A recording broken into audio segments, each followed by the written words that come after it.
விடிய காலையில் 5 மணிக்கு பார்த்திங்கன்னா மாடு வந்துட்டு வயிற்று வலி பிடிச்சிட்டு கத்திட்டு இருந்துச்சுங்க. ஒரு அரை மணி நேரத்துலேயே வந்துட்டு பார்த்திங்கன்னா கண்ணுக்குட்டி போட்டுருச்சு. இந்த மாடு பார்த்திங்கன்னா எங்கள் அம்மா வீட்டில் தான் இருக்குது. இப்போ நான் வந்துட்டு வளகாப்பு முடிஞ்சு டெலிவரிக்காக அம்மா வீட்டில் இருக்கேன். மாடை பார்த்திங்கன்னா ஒரு 2 நாளைக்கு முன்னாடியே விற்றாச்சுங்க. 2500 அட்வான்ஸ் கொடுத்துட்டு போனாங்க. இந்த மாடு பார்த்திங்கன்னா 52,500 ரூபாய்க்கு வந்துட்டு வாங்கிக்கிறோன்னு சொல்லிட்டு 2500 அட்வான்ஸ் கொடுத்துட்டு போயிட்டாங்க. ஆனால் 2 நாள் வந்துட்டு வரவே இல்லை. அதுக்கப்புறம் கண்ணுக்குட்டி போட்டதுக்கப்புறமா அன்னைக்கு ஈவினிங் மேலே வந்தாங்க.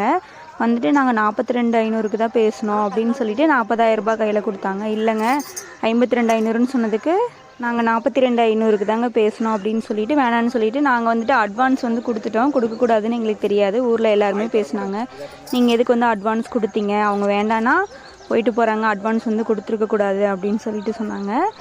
இவங்களுக்கு கொடுத்ததுக்கப்புறம் பார்த்திங்கன்னா அந்த 2 நாள் டைமில் நிறைய வியாபாரிங்க வந்தாங்க மாடு வாங்குறதுக்கு. ஆனால் நாங்கள் வந்துட்டு கொடுத்துட்டோம், அட்வான்ஸ் வாங்கிட்டோன்னு சொல்லிட்டு யாருக்குமே வந்து காமிக்கவே இல்லை.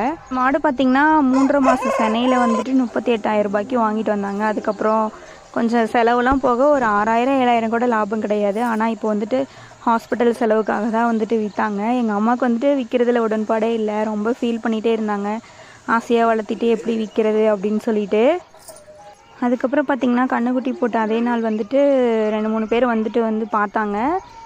வந்துட்டு 49,000 ரூபாய்க்கு வந்துட்டு ஃபைனல் பண்ணி வாங்கிக்கிறோம் அப்படின்னு சொல்லிட்டாங்க. எங்கள் அம்மா பார்த்திங்கன்னா மாடு பிடிச்சிட்டு போகிறதுக்குள்ளே சாப்பிட்டுட்டோம் அப்படின்னு சொல்லிட்டு நிறையா புல் போய் பிடிங்கிட்டு வந்து போட்டாங்க. அழுதுகிட்டே வந்துட்டு சுற்றி போட்டுட்ருக்காங்க. இவங்க வந்துட்டு வியாபாரிங்க தான். இவங்க வாங்கிட்டு போய் வேறு எங்களுக்கு வந்துட்டு சேல் பண்ணிவிடுவாங்க. நீங்களாம் யாராவது இந்த மாதிரி மாடு கொடுத்துட்டு அப்புறம் வேணான்னு சொன்னாங்கன்னா கண்டிப்பாக அட்வான்ஸ் வந்துட்டு திருப்பி கொடுக்காதீங்க. எங்கள் மம்மி பார்த்திங்கன்னா மாட்டுக்கெல்லாம் கண்ணுக்குட்டிக்கு எல்லாத்துக்கும் சுற்றி போட்டுட்டு வந்துட்டு வீட்டிலே இல்லை. அவங்க வரதுக்குள்ளே வியாபாரிங்க வந்துட்டாங்க, ஆனால் நான் வந்து பிடிச்சிட்டு போக்கில் இருக்க மாட்டேன் அப்படின்னு சொல்லிட்டு அழுதுகிட்டே வந்துட்டு கிளம்பிட்டாங்க. ரொம்ப ஆனால் கஷ்டமாக இருந்தது. அப்புறம் பார்த்திங்கன்னா அப்பா வந்துட்டு மாடெல்லாம் பிடிச்சி கொடுத்துட்டு காசெல்லாம் வாங்கிட்டு அனுப்பி விட்டுட்டாங்க.